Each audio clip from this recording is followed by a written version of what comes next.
teman-teman, perkenalkan nama saya Sandra Hendrika Graciela Adu dari Universitas Nusa Cendana Kupang, Fakultas Keguruan dan Ilmu Pendidikan, Prodi Bimbingan dan Konseling dengan NIM 2001160072. Nah, di sini saya akan membahas tentang teknik-teknik dasar komunikasi konseling.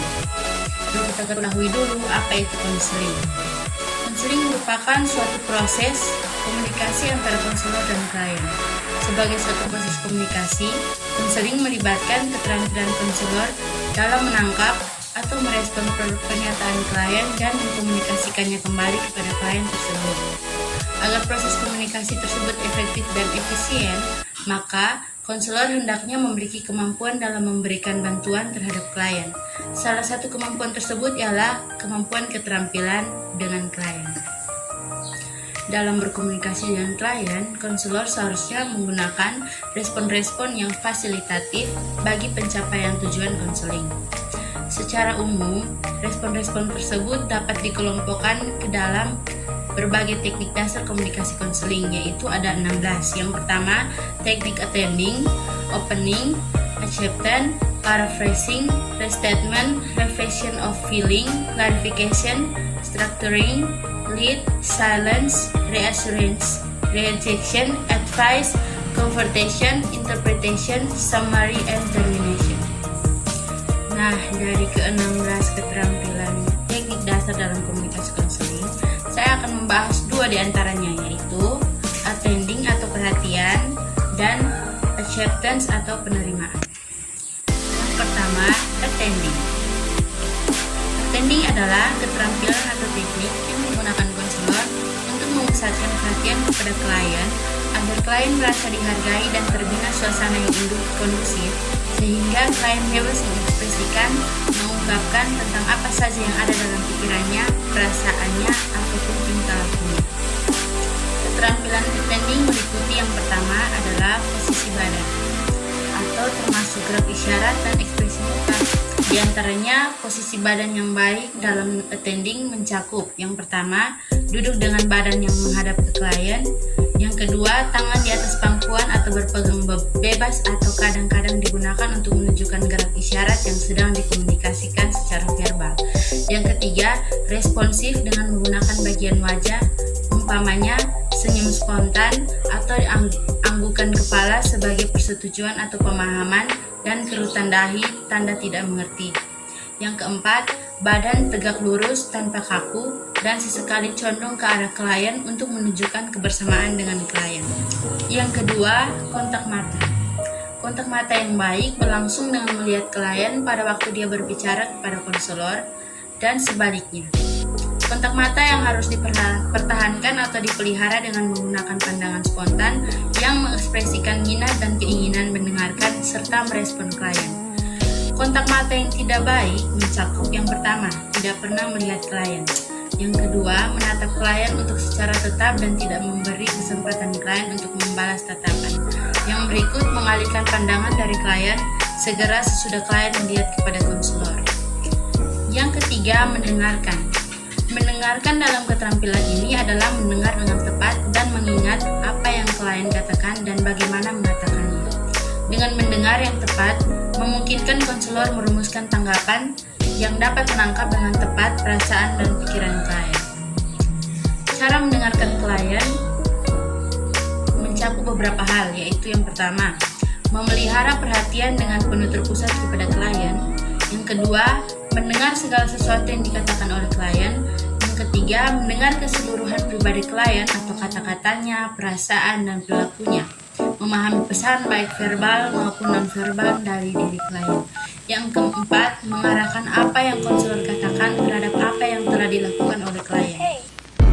Nah, yang terakhir, apa sih pentingnya keterampilan attending bagi guru BK?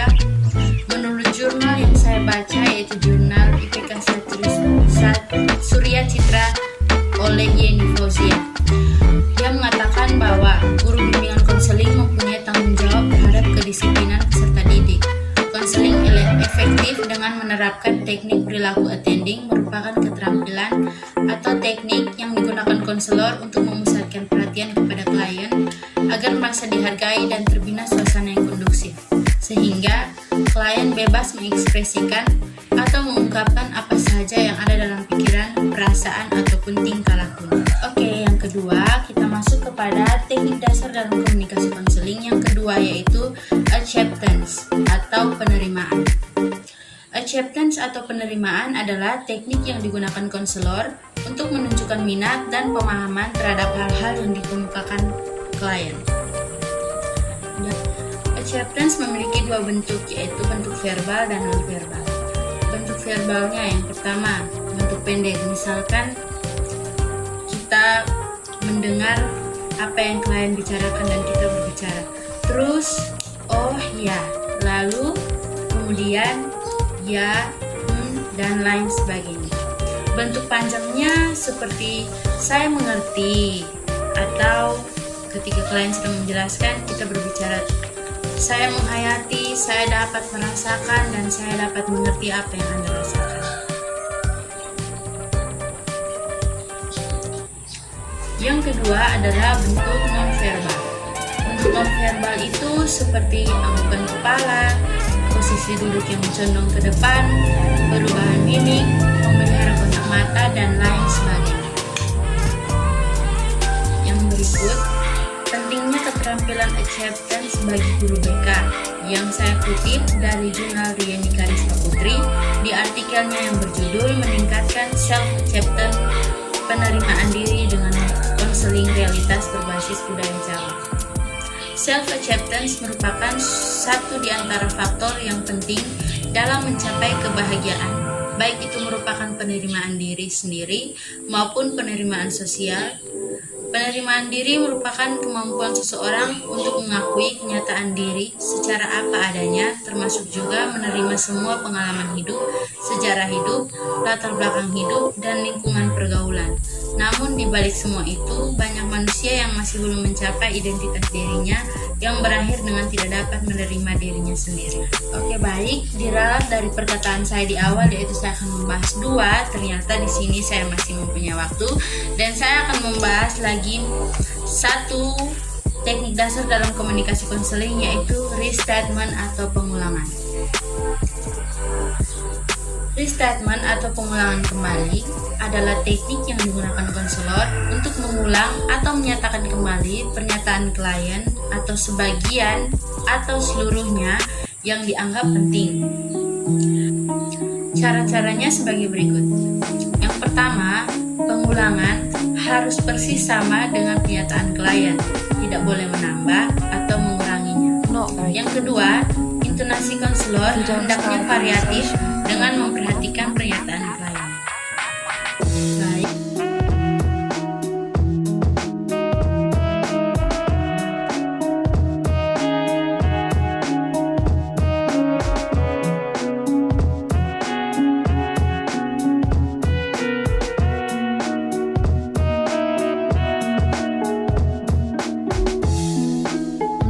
With people. If you don't start a conversation, you won't have one. We won't have one. If you don't start a conversation, Itu tadi pembahasan dari teknik komunikasi dasar konseling. Oke, baik, mungkin sekian pembahasan teknik komunikasi dasar konseling dari